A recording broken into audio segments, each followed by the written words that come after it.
Today we are back with another community member gameplay review, and today we're going to be taking a look at gameplay from a long-time community member, JOESUE. He has a 1.39 KD, so it is a little bit above average at that point. You know, average KD for Resurgence right now is around a 0.97. JOESUE is playing to about a 1.4 or so on Fortune's Keep thus far, so we're going to be taking a look at what he does well, what he doesn't do well, and kind of areas that he can improve upon.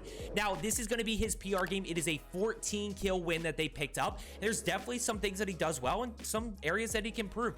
Now, first things first, they're going to play early game here. Only thing that I want to really highlight with this, gameplay to start is there is no buy station. So, I always tell you, especially on Rebirth, that you should land in the same spot every game, get to know that area, where the loot crates, where the jump spots, know the audio, understand where enemies land.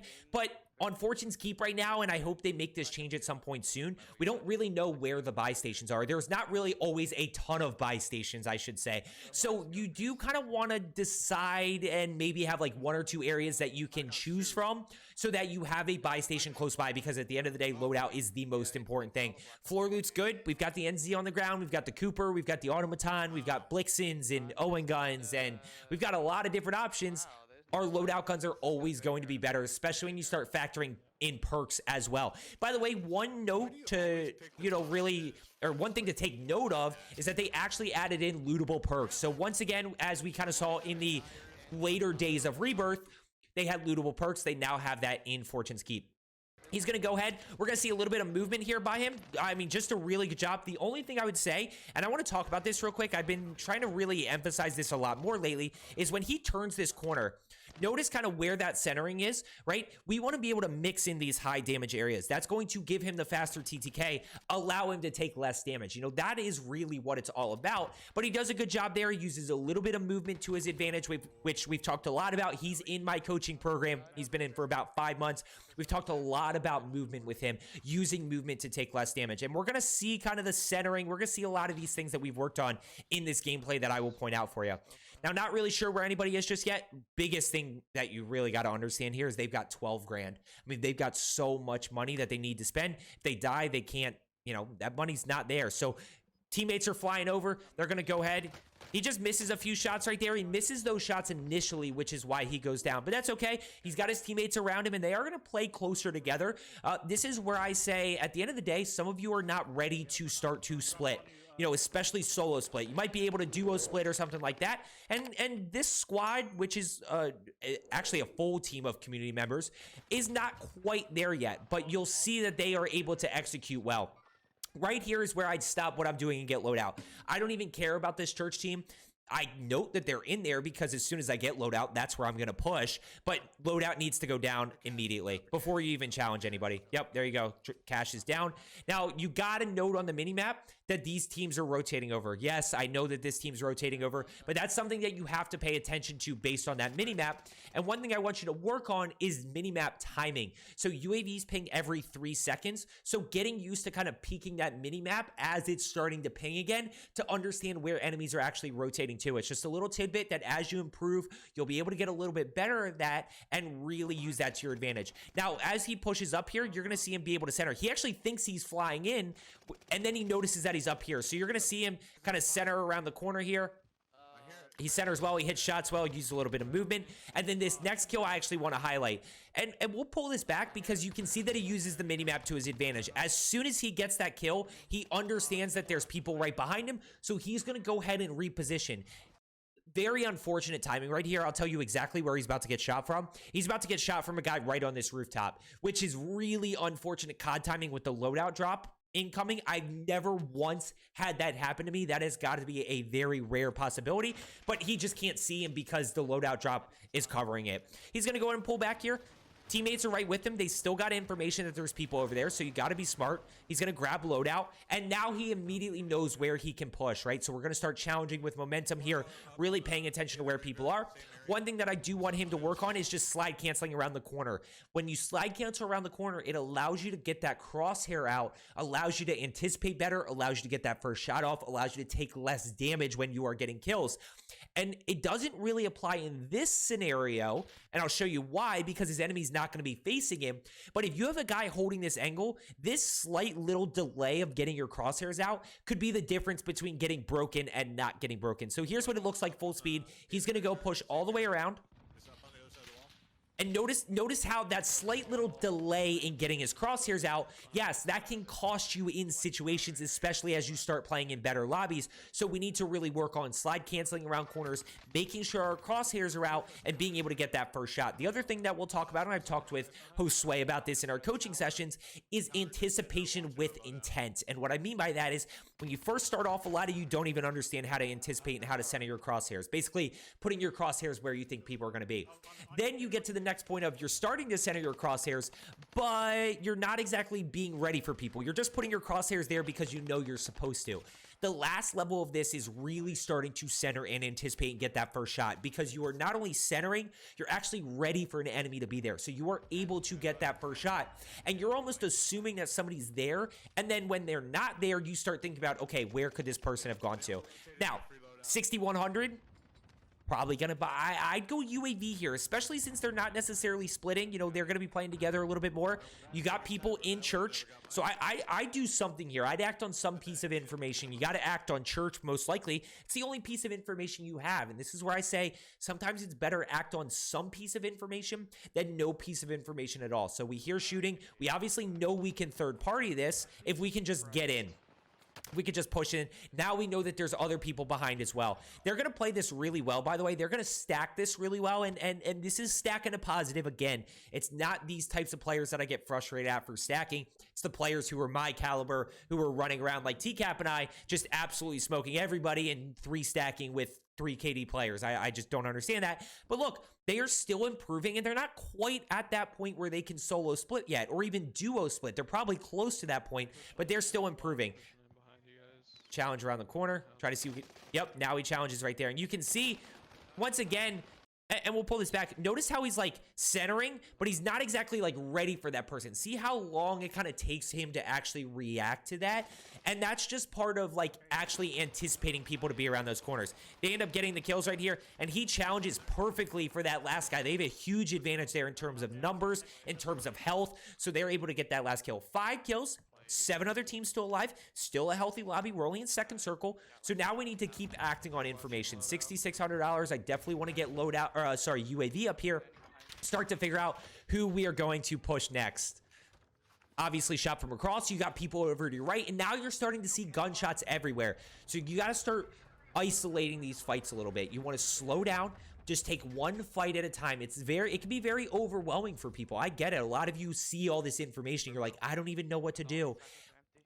I'll map this out a little bit. If you've got a team over here, if you got a team over here, and you've got a team over here, it doesn't really matter which one you push. I mean, obviously the one I wouldn't push is here because you're going to put yourself in between all 3.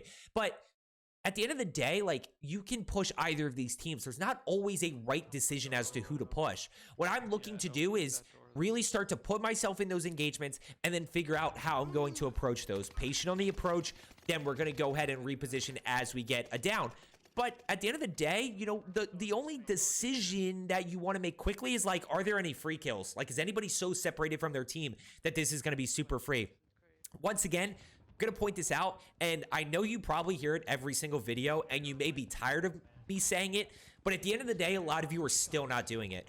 $6,800. First thought needs to be UAV. Paying attention to that cash. Starting to understand when we have enough, because at the end of the day, you take away the third-party ability. You know where every single person is, besides maybe a ghosted player here or there. But for the most part, you're going to know where every single person is if you get a UAV up. So start to focus on your cash. And I think they're actually going to get one up here in a second. Like I said, that boy, these people are all in the community. Sean Punt has also been in the coaching program for quite some time now. So he knows a lot of these gameplay strategies as well. And, you know, he's going to be taking lead here throughout the game. And you should kind of have, I'm not going to say you have a leader, but you want to start taking control a little bit more, you know, looking at your cash. Oh, guys, somebody pop UAV. And it's okay to ask. It's okay to ask for cash. It's okay to request that somebody buy UAV if they can. You know, it's okay to do that, especially when you're playing with people. I'll go ahead and link my Discord down in the comments below, by the way, so you can find teammates to play with. We have a whole section in there. Real quick, if you are looking to get better at Resurgence game modes, Fortune's Keep, and Rebirth Island, and you've made it to this point and aren't subscribed already, just consider hitting that subscribe button. I do videos every single day just trying to help people get better. 5 other teams, 7 people. We're still going to drop another 7 kills. Notice now, all of a sudden, this becomes a whole lot easier. Right? You got one up above you, so go challenge one. Who am I going to challenge here? Let's pull back real quick. Let's pull back to this point. Okay, so when I look at this minimap, you've got 2 teams fighting over here. You've got 1 guy over here. You've got 1 guy above you. I'm going to go take the free kill above. Now, the one thing that JOESUE does that I would, of course, reiterate is not anticipating a little bit, right? He's got his crosshairs up there. He's just got to be ready for this guy. He's got to, it's almost a like, I'm going to slow this down. I'm going to slow this down. Okay, so he's going to commit to up top. Okay, is he there? No. Is he there? No. Is he there? Yes. But, like, it's got to be a ready to shoot at that moment. Now, he ends up getting the down because he's broken. Then he sees one flying in. You got to react to this guy, either immediately challenge or go ahead and play it up real quick. But he's in a good spot to challenge right there. I don't know where that guy came from. Now there's one below. Only other thing I'd say, and again, I know JOESUE very well, so I know he's okay with me nitpicking his gameplay. You know, no need for the ammo crate right there, especially with so much going on around you. You've got 150 bullets in the SMG. You've got 2 stims, 2 throwing knives. You know, so knowing that there's one below, or maybe he didn't see that, and that's just something we want to take note of, is using that minimap, especially when we have UAVs up. Going back to UAV timing, like I said. But at the end of the day, you know, he didn't necessarily need that, and he could have had another kill there had he immediately gone and challenged that guy. I don't think he got that kill. I think somebody else did. Yep, so he's going to go ahead and push up top here. And like I said, this is his PR game. You know, this is still early of Fortune's Keep. We're still all learning how to get better. We're still learning the map, trying to progress, and that's okay. And he'll probably break it again here soon. He'll probably drop 18 to 20 here at some point here soon. And notice, once again, $11,800.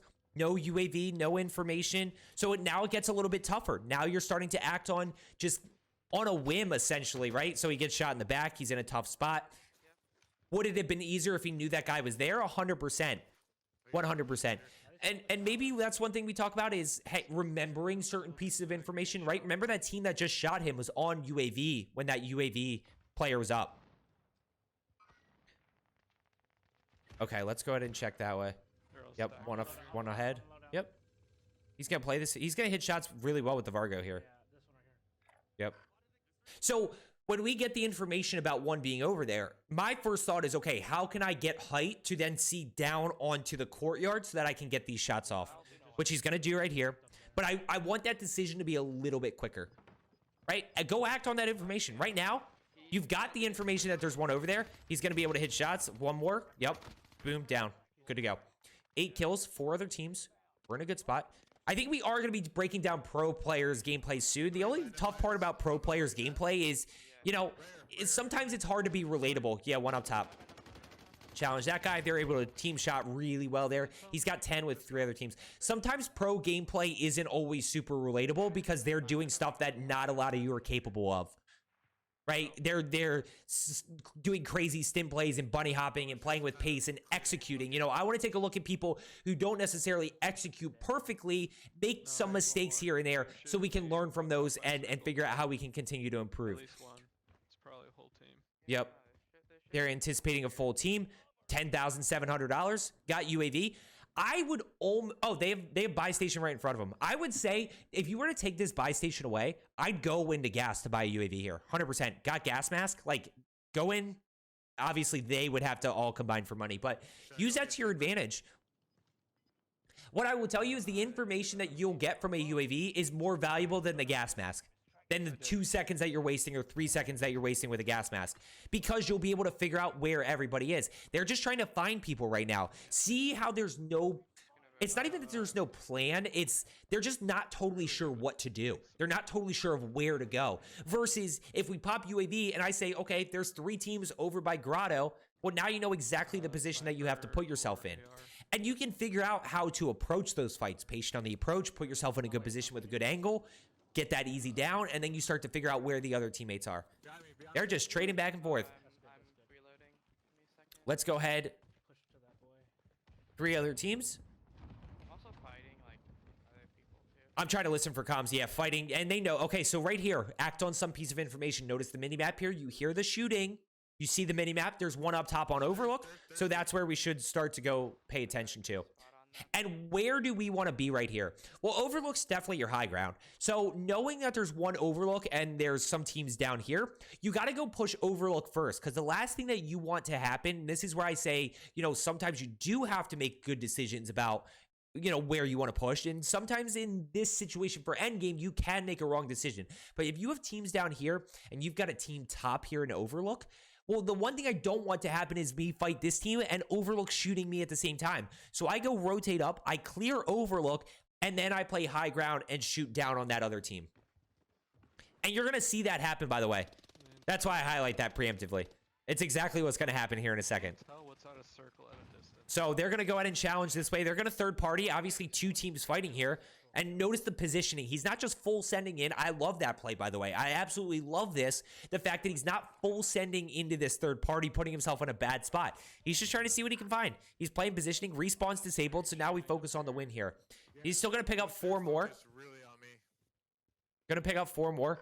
Red threat, so you know teams are around somewhere. Still no information, though, right? Still not totally confident where these people are. Yep, so you know there are people. Go challenge. Yep, 100%. You know they're up here. Challenge all the way around to your right. You can get up from your right side. All the way around by that buy station. Yep, right here. Yeah, go ahead and push. Yep, I love this play. I know how this ends. I actually don't know what happens here in this middle part, so we'll see. Yep, out. Now, what do you do here? He's out. And is Sean going to get one? Is Punk going to get one? No, but you go find a different angle here. I'm okay with you challenging Overlook. This is where it gets tough because I know exactly what they were thinking right here. They started thinking about high ground and where's your power position, where's your cover, which are in circle right here. So you actually have it. But this is kind of a weird spot to be because you know they have to rotate down, and that's a nasty heady right there. So that's a tough decision. I probably still would have cleared Overlook right here. The rocket. He drops 14. He's going to break his PR, so he's going to get back up here. He's going to make a play. He's going to make a really good play here. Yep. He has no plates, so he's got a stim. He's going to be able to hit shots with the Vargo. We talk about execution, right? He's able to execute there. He's able to hit shots, get that player down, able to take out the first one. They're still going to be shooting rockets, one to the right. Watch him reposition really well. He repositions around the corner. He's going to go in and challenge this, which I love. I mean, it's an aggressive challenge, but take advantage of it now. There's 1. There's 2. There's 3. There's the team wipe. There's the dub. 14 kills in the dub right there. So, biggest things to take away from this gameplay, of course, information. A little bit of game strategy will allow you to start to drop more kills. I hope you found today's video helpful. As I always say, let's get better today, and I will see you tomorrow.